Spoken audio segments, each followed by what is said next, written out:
Sebagai ciptaan baru, seharusnya kita tidak lagi menjalani perjalanan iman kita dengan menggunakan cara atau kebiasaan lama yang didasari oleh logika manusiawi atau pertimbangan lahiriah belaka. Namun kita harus belajar memberi diri, membangun kebiasaan baru untuk hidup oleh Roh dan dipimpin oleh Roh. Galatia 5 ayat yang ke-16 mencatat, maksudku ialah hiduplah oleh Roh, maka kamu tidak akan menuruti keinginan daging. Hidup oleh Roh diambil dari kata Yunani peripateo, yaitu suatu tindakan melangkah dengan lebar, menginjak-injak setiap pekerjaan musuh, kemanusiawian dan keduniawian untuk menyatakan kemuliaan kerajaan sorga dalam kehidupan sehari-hari. Dalam kehidupan sehari-hari kita, selalu akan ada kejadian, fakta, situasi yang kita hadapi. Kala kita terganggu dan kita memunculkan reaksi negatif, seringkali hal itu akan mempengaruhi dan menekan kita supaya ada di bawah kendali masalah. Pikiran kita seperti ditarik untuk memikirkan hal itu terus-menerus. Damai sejahtera dan sukacita yang seharusnya mengalir dari hati kita seperti raib dicuri oleh si jahat. Janganlah anggap hal itu sebagai hal yang normal. Sesungguhnya itu adalah pekerjaan musuh yang bertujuan untuk menyumbat aliran air kehidupan dalam diri kita. Jika sumbatan ini terus ada dalam batin kita, lama-kelamaan pasti akan berakumulasi menjadi sampah-sampah rohani. Dan hal itu pasti terpancar keluar, sama seperti sampah yang mengeluarkan aroma busuk. Demikian pula sampah rohani akan terpancar keluar lewat tutur kata yang bersungut-sungut atau raut wajah yang muram dan gelap. Yang pertama, kita harus segera ambil tindakan untuk menanggulangi hal tersebut. Luangkan waktu untuk menginjak-injak segala pekerjaan musuh itu lewat doa bahasa roh atau deklarasi firman.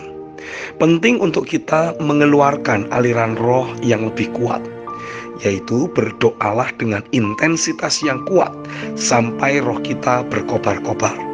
Seperti sebuah selang air yang mampet oleh sumbatan kotoran, selang itu bisa dibersihkan dengan cara didorong oleh aliran air bertekanan tinggi. Demikianlah sumbat-sumbat rohani akan bisa dijebol dengan berdoa dengan intensitas atau suara yang kuat. Itu bukan sekedar berdoa dengan berteriak belaka. Namun perhatikan, apakah setiap kata yang kita perkatakan memiliki bobot? Apakah itu mengobarkan roh kita? Jika belum, mintalah Roh Kudus untuk menolong kita agar bisa menangkap kata-kata yang baru dan mendeklarasikannya sesuai dengan dinamika roh yang kita rasakan. Yang kedua, terkadang kita juga perlu melakukan tindakan profetis, yaitu dengan mengimajinasikan pekerjaan musuh itu ada di bawah kaki kita dan mulai kita injak hal itu dengan kuat. Kalau kita tadi ada di bawah masalah, maka dengan menginjak-injak masalah, artinya sekarang kita memposisikan diri ada di atas masalah. Masalah ada di bawah kendali kita, dan alamilah sumbat-sumbat itu mulai dijebol keluar dari hidup kita.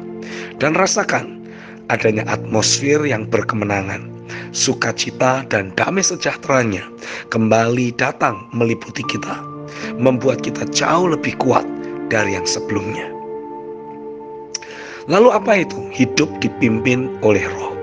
Galatia 5 ayat yang ke-18 mencatat, akan tetapi jikalau kamu memberi dirimu dipimpin oleh roh, maka kamu tidak hidup di bawah hukum Taurat.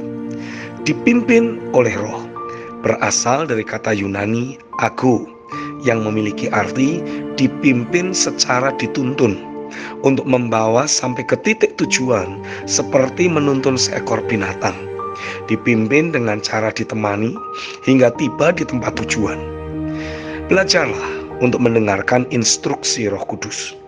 Kita bisa memulai dengan mengambil prinsip firman yang sudah diajarkan oleh Bapak Rohani. Mengapa demikian?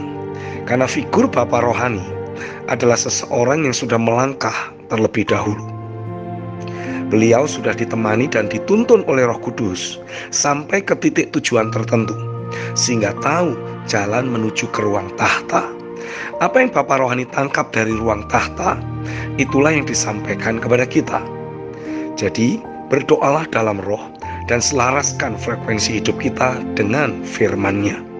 Saat frekuensi kita selaras, pasti kita akan menerima adanya pengurapan yang datang mengajar kita, berupa datangnya suatu instruksi. 1 Yohanes 2 ayat yang ke-27. Instruksi tersebut bisa datang berupa dorongan yang kuat untuk melakukan sesuatu, suatu pengertian yang baru akan firman-Nya, yang menolong kita mengalami pengenalan akan Tuhan yang semakin mendalam. Bisa pula berupa sepatah kata atau kalimat yang Ia lepaskan, ayat firman tertentu, penglihatan rohani, dan lain-lain. Yang penting di sini, apapun instruksi atau dorongan yang Tuhan beri, pasti akan mengarahkan kita untuk melangkah di jalan kebenaran, menjauhkan kita dari perbuatan daging. Dan ketika kita melangkah, pasti akan ada konfirmasi dari batin kita yang semakin meneguhkan langkah kaki itu. Dan lewat keputusan demi keputusan yang akurat yang kita lakukan, pasti pola ilahi akan semakin terbangun dalam hidup kita. Amin.